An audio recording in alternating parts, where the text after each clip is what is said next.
초등학교 5학년 때의 사진이랑 대학 치면서 찍었던 사진을 이제 병치해놓고 돌아다니고 계시더라고. 박제가 됐네. 나는 그렇게 좀 관심을 받는 거를 좋아하기 때문에. 네, 안녕하세요. 또 나오게 됐습니다. 서울대학교 언론정보학과 20학번 고지원이라고 합니다. 네, 오늘은 제가 또 이렇게 특별한 게스트를 옆에 모시고 왔는데요. 꽤 유명한 분이죠. 너 자기소개 한번 해줄래? 안녕하세요. 예전에 무한도전의 꼬마 PD로 출연했었고 최근에 유퀴즈에도 나왔던 서울대학교 언론정보학과 21학번 이혜준입니다. 또 이제 말이 나와서 하는 건데 무한도전에 너가 나왔을 때 생방으로 봤거든? 그때가 초등학교 5학년 때였나 아무튼 그랬었는데 이제 그거를 지금 너 다시 본 적 있어? 봤다가 내 손발이 사라질 것 같아서 안 봤어. 나도 손발은 좀 살아있어야 밥을 먹을 거 아니야. 그러면 그때 생각하면은 어때? 그때 생각하면 어떻게 보면 아주 감격적이고 너무 감사한 일이기도 하지만 볼 때마다 가끔 뭐 유튜브에 알고리즘이 추천해줘서 볼 때가 있거든. 가끔씩 전체는 못 보고 그러면 이제 댓글들을 본단 말이야. 그래서 좀 죄송한 마음도 있고 좀 더 잘할 거라는 아쉬운 마음도 있고. 에이 너가 그런 뭘 것들. 죄송해. 죄송해야지. PD가 재밌게 만들어야지. 보통 시청자분들이 무한도전이라는 우리 국민 예능에 기대하시는 바가 있었을 텐데 그 기대하는 바만큼의 기획력을 내지 못했던 것 같아서 그런 아쉬움이 있었지. 지금 하면 좀 더 재밌게 잘할 것 같은 그런 마음이 있지만 그래도 나는 되게 재밌게 봤거든. 형이 초등학생이라 그래. 초등학생이 보기엔 초등학생이 너무 재밌어 보여.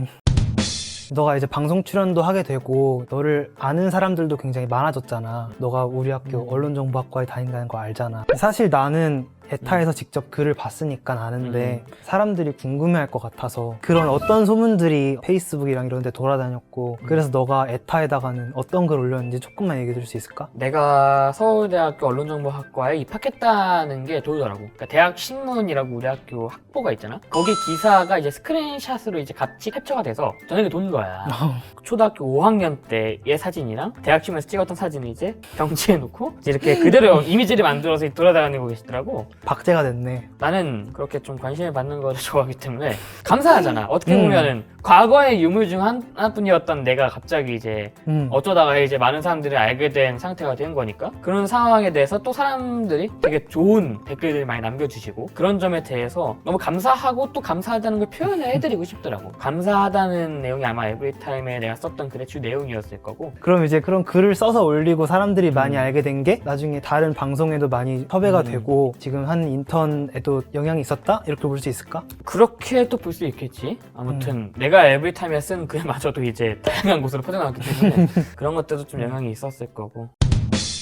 솔직히 무한도전에 출연을 했던 경험이 생기부를 쓸 때나 뭐 자기소개서를 쓸 때나 크게 도움이 됐어 안 됐어? 레스 올 노라 한번 대답을 딱 해봐. 내용만 이야기한다면 왜냐면 일단 고등학교 생기부는 고등학교 때 것들만 쓸 수 있고 자기소개서도 이제 고등학교 때 것만 쓸 수 있고 그렇기 때문에 사실상 면접관분들이 알 수 있는 거는 이 내용이 다란 말이야. 무한도전 출연이라는 것도 뭐 진로사항에 그것도 진로 활동에 적은 게 아니라 그걸 쓰게 되잖아. 희망하는 진로랑 그 사유를 쓰는 칸이 있잖아. 거기에 적혀놨는데 혹시나 해서 정확히 밝히지도 않았어. 왜냐면 이거 어떻게 보면 상표명이니까. 사실상 내가 뭐 생기부나 뭐 자소서를 쓰는데 무한도전 얘기가 들어가진 않았고 그렇기 때문에 직접적으로 도움이 된 건 없지만 경험이 있었기 때문에 내가 PD라는 꿈을 꾸고 그 PD라는 꿈을 가지고 비교과 활동을 하고 꿈 때문에 내가 열심히 공부했고 또 열심히 노력했던 것들이 있으니까 그렇게 따지자면 예스겠지만 그냥 단순히 직접적으로 무한도전이 수시랑 생기부에 이런 데 쓰여가지고 도움이 됐냐라고 하면은 그건 좀 아니라고 생각하는데.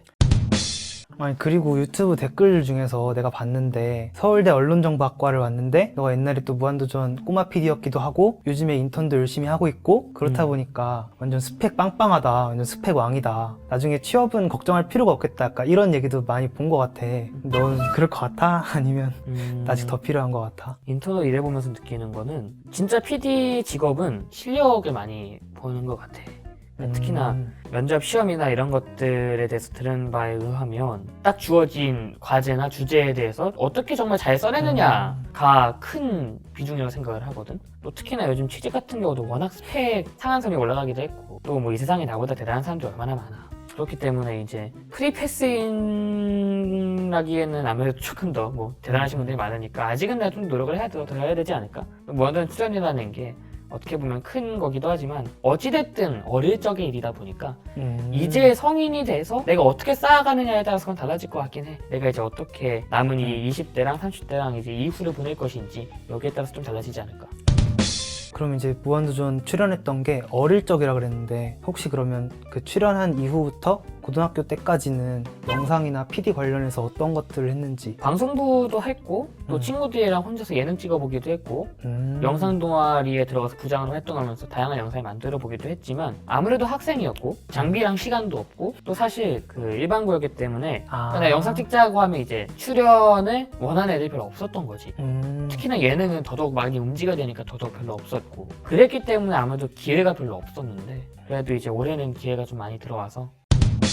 그럼 다른 꿈들도 결국에는 다 PD랑 어느 정도 관련이 되어 있는 그런 부분 안에서 다 있는 거구나. 그렇지. 그럼 아예 PD 말고 아예 완전히 다른 쪽 일을 생각해 본 적은 한 번도 없는 거야? 한 번도 없었다고 하면 그건 거짓말이겠지만 내가 지금 기억하는 것 한에서는 나는 거의 일편단심이었던 것 같아. 중간에 중학교 3학년 때 디자인 쪽에 관심이 생겨서 시각 디자인이나 뭐 그쪽에 관심이 생겨서 그쪽을 해볼까도 했다가 내가 그림을 못 그리기도 하고 너무 대단한 분들이 많아서 그건 일찌감치 포기를 했고 쭉 아마 PD로 계속 뭐 어떤 다른 직업의 생각이 나도 PD를 못하면 아니면 혹은 내가 PD를 해봤을 때 내가 PD가 아니라고 생각을 하면은 뭐 그런 조건이 달려있는 그러니까 내가 PD를 못하게 하는 상황이 된다면 이런 생각들. 자, 그럼 이제 본격적으로 좀 공부에 관한 얘기를 해볼 건데 너는 어렸을 때부터 공부를 좀 잘하는 편이었어? 잘하는 편의 기준은 이제 뭐라고 설정해야 될지 사실 좀 애매하긴 한데 학교에서 이제 상위권에는 있었던 것 같아. 상위권에서 있다가 이제 고등학교로 가면서 이제 점점 등수가 오르고 마지막에는 전교 1등으로 졸업을 했지. 사실 사람들이 굉장히 놀라했었던 부분들 중에 하나가 무한도전에 나왔을 때부터 PD 관련돼서도 많은 능력들을 보여줬는데 그 와중에 서울대 언론정보학과에 진학까지 했다고 하니까 공부도 잘하고 본인 꿈에 대한 능력도 많구나 라는 생각들을 사람들이 많이 했던 것 같아. 그러면 너는 공부는 그럼 옛날부터 쭉 계속 했었던 거야? 공부를 일단 쭉 하긴 했는데 그러면서도 이제 영상 만들고 촬영하고 이런 거는 이제 포기할 수가 없어서 계속 동반을 했었지. 재밌지. 원래 공부 안 하면 다 재밌어. 이제 어렸을 때부터 그래도 꽤 학교에서 상위권에 있었다 그랬는데 서울대를 목표로 생각한 건 언제부터였어? 고3 때부터. 그 전까지는 가장 가고 싶었던 건 고대였고 그러니까 나도 처음부터 전교 1등으로 시작한 건 아니었기 때문에 처음에는 사실 고등학교 첫 시험이 좀 잘 안 나왔어. 고등학교 첫 시험은 제대로 말아먹고 이제 그 이후에 좀 절치부심해서 점점 올라온 케이스였어서 처음에 그렇게 되고 나서 서울대 꿈을 안 꾸고 있다가 시간이 가면 갈수록 등수가 올라가고 안정이 되니까 그때부터 이제 조금 이제 주변에서 서울대 가능성 있겠다 될 것 같다 이런 얘기를 하니까 이제 그런 생각이 들게 된 거지. 주변에서 얘기를 하면은 나도 모르게 그렇게 될 때가 있지. 성적이 고등학교 딱 들어가자마자 처음엔 좋지 않았는데 점점 올라가다가 마지막 졸업할 때는 전교 1등으로 졸업을 했다는 거지. 그게 아마 1학년 2학기 때부터 쭉 유지가 됐을 거야, 전교 1등이. 그러면 혹시 내신 점수는 어떻게 됐었어? 내신 점수가 이제 국영수사 기준으로 하면 1.15.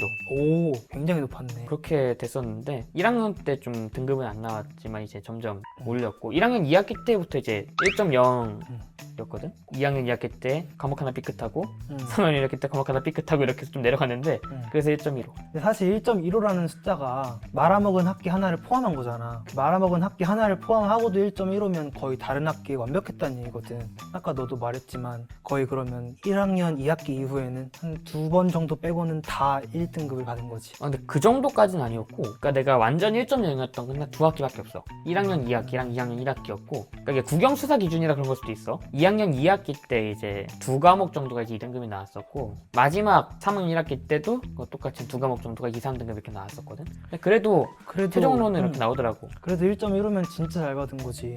1.0. 수능 점수는 어땠어?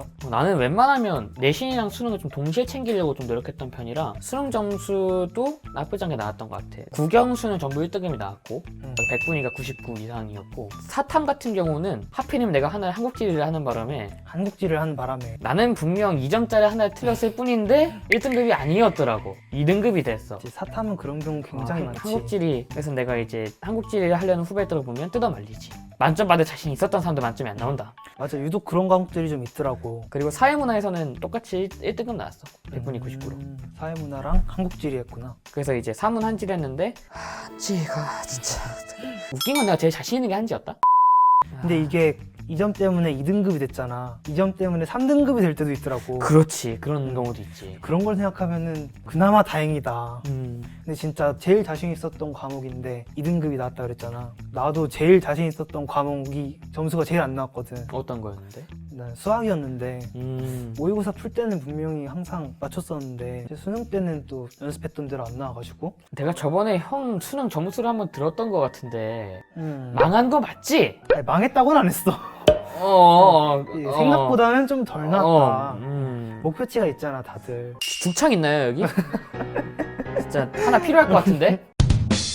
그럼 공부법 관련된 얘기는 조금 이따가 자세히 다뤄보도록 하고, 일단 서울대를 목표로 정한 이후에 생기부를 준비할 때 좀 특별히 신경 써서 했던 부분이 있어. 조금 더 탐구, 연구 쪽을 조금 더 하려고 했어. 내가 그 전까지는 좀 실습 위주였거든, 비교과가. 영상을 만들었다, 어떤 행사를 기획했다, 뭐 이런 실습 위주였다면, 이제 3학년 때 서울대를 확실하게 목표가 정해진 이후에는 어떠한 주제를 가지고 뭐 보고서를 쓰거나, 뭐 어떠한 주제를 가지고 어떠한 결론을 도출해내는 그러한 연구를 한번 하거나 그런 식의 좀 활동을 많이 했었던 것 같아. 그러니까 그런 식으로 조금 더 실제로 학문적 호기심이 있었는데 그게 드러나지가 않았기 때문에 그런 것들 했었던 실습들을 이제 조금 더 구체화시키고 실제로 활동도 다시 해보고 그런 쪽으로 좀 신경을 썼지. 아무래도 우리 학교가 좀 이론 중심이다 보니까 거기에 맞춰서 생기부를 좀 이론적인 관심이 있다는 걸 보여주려고 노력을 한 거구나 그러면. 근데 이제 우리 둘 다 일반고를 나왔잖아. 일반고를 다닌 친구들이 되게 입시를 하면서 걱정을 많이 하는데 특히 지방 일반고에 다니면서 너는 그런 입시에 대한 걱정 같은 거 있었어? 걱정은 있었는데 자신도 있었어, 사실. 오. 그러니까 어떻게 되든 간에 내가 붙을 실력이 있다면 붙을 것이고, 그냥 그런 좀 낙관적인 생각을 했던 것 같은데, 왜냐하면 너무 노는 게 좋았거든, 고등학생 때. 특히나 일반고였기 때문에 친구들이 이제 거리낌 없이 이제 그치. 노는데 같이 놀러 다니지. 사실 그게 중요한 것 같거든, 고등학생 때는. 그러니까 고등학교 아니면 이제 못 느끼는 그런 재미들이잖아. 맞아. 그래서 나 그걸 최대한 챙기고 싶었거든. 그러면서도 이제 또 그만큼 노는 만큼 또 공부도 해야 되고 또 약간 그런 게 좀 병행이 돼야 되지 않을까. 그러니까 친구들이랑 어울려서 놀면서 공부도 열심히 했고 실력이 있다고 생각해서 자신도 있었다. 그렇게 좀 악말 표현을 하면 안 되고 조금 그렇게 너무 걱정하지 말고 자기 자신을 좀 더 믿으면서도 포기를 그렇게 함부로 하진 않았으면 좋겠다는 생각들. 그런 건 좀 조금 이따 또 추가적으로 해야 되게 돼 있으니까. 근데 사실 나도 너 말에 되게 공감을 하는 게 고등학교 때는 고등학생들만이 느낄 수 있는 재미라는 게 있잖아. 스페셜한 게 있지. 그러니까 너무 공부에만 치중하는 삶보다는 친구들이랑 같이 놀러도 다니고 PC방 간다든지 노래방 간다든지 이렇게 노는 게 어느 정도는 필요하지 않나라고 생각해. 난 야구 결승전도 갔다 왔어. 야구 결승전도 갔다 왔어? 한국 시리즈. 그때는 시험 기간 아닌가?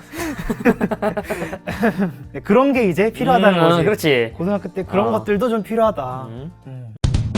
자, 그러면 이제 본격적으로 예준이의 공부법에 대해서 한번 샅샅이 파헤쳐 볼 거야, 지금부터.